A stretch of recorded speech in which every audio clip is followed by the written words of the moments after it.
Welcome back to the Nest, peeps. In today's video, we're going to go over win conditions for Steamroller in Warmachine and Hordes. The win conditions for Brawl Machine are pretty much the same, just instead of being 5 points over your opponent, you only need to be 4. That's going to be really the only change in win conditions if you're playing Brawl Machine.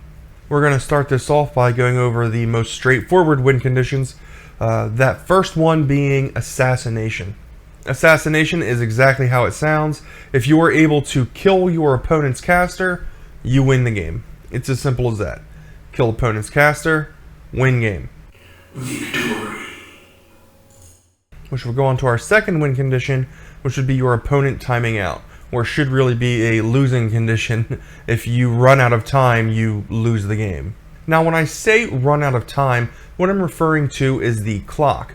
Warmachine and Hordes is typically played with a chess clock, each opponent getting 60 minutes. The clock starts with the first player, and when the first player is done taking their turn, they will hit the clock, turning it over to the opponent. Then the opponent will take their turn, hit the clock, bringing it back to your turn. This cycles until either one of you win or one of you run out of time. Now, the last win condition can really be split up into 2 parts. It is scenario.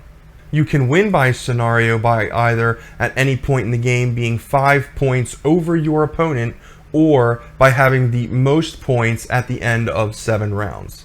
It's pretty straightforward. However, to completely understand scenario, we're going to have to take a little bit of a deeper dive and really look at each scenario element, how they can be scored, and how they can be contested.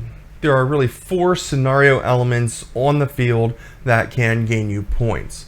Those scenario elements are going to be your circular zones, your rectangular zones, your flags, and your objectives. From here, let's go take a deeper look at each of the scenario elements.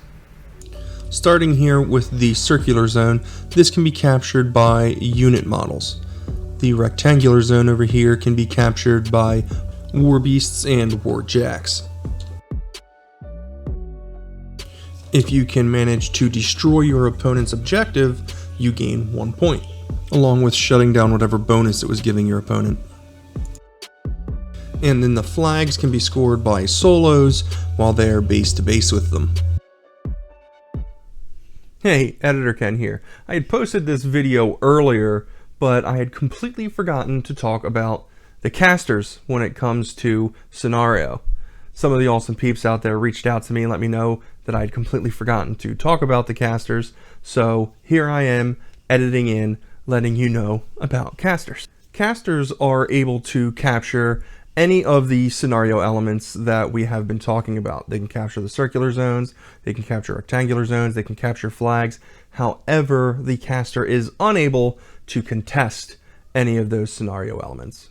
That being said, later on when you see me using Caliban to contest the flag, just imagine Caliban as another solo, not as a warlock, because the explanation wouldn't work with Caliban being a warlock because it can't contest. So for that demonstration, Caliban is some other solo.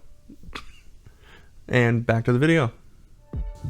Taking a closer look at the circular zone here, as we discussed earlier, they can be captured by unit models. So let's place some Gator Boys in here to use for demonstration purposes.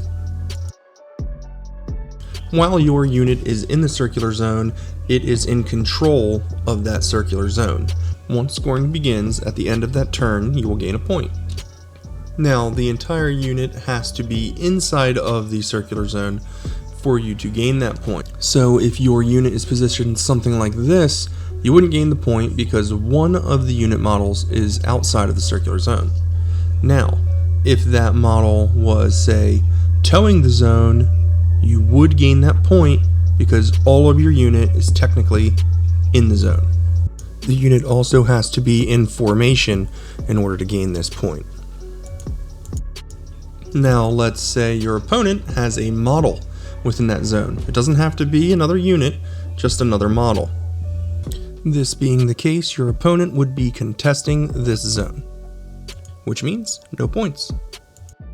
The way that you solve for this is you remove your opponent's model from your zone. You can do this by pushing it or by killing it.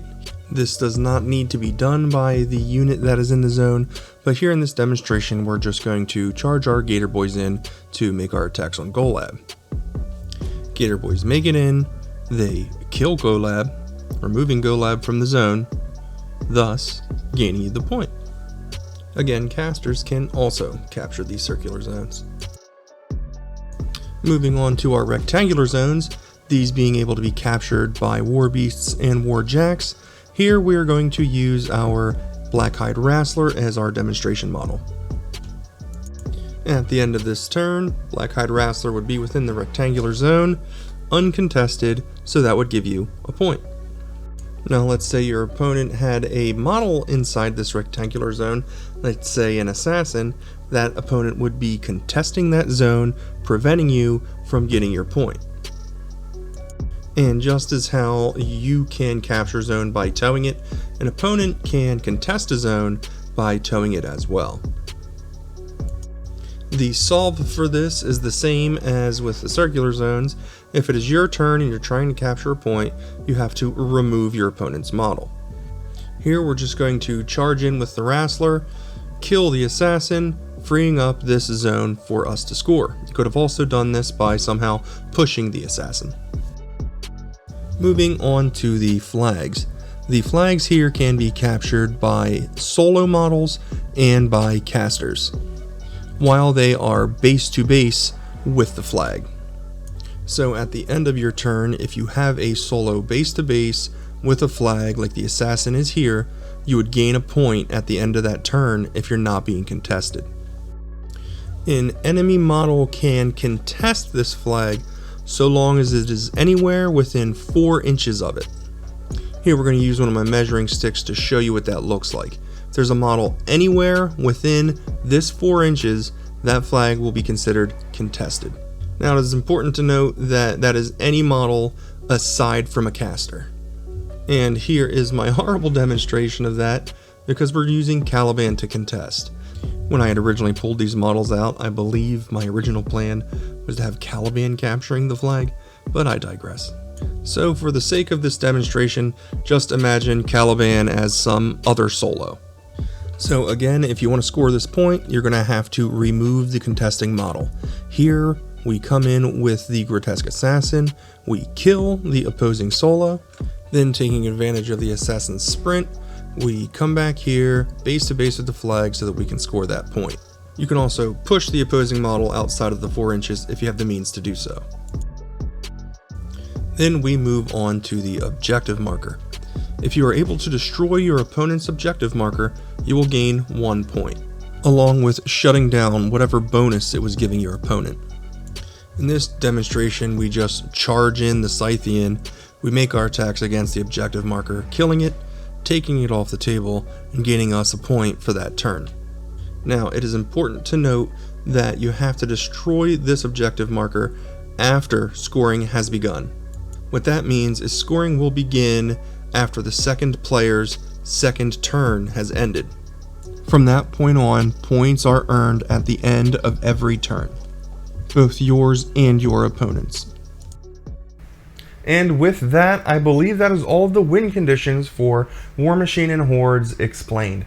If there's anything I missed, please let me know in the comment section down below. I want to make sure these types of videos have the most succinct and accurate information possible. Remember to like, share, subscribe, all that other social media stuff. For now, I've got to fly. As always, keep on painting, peeps.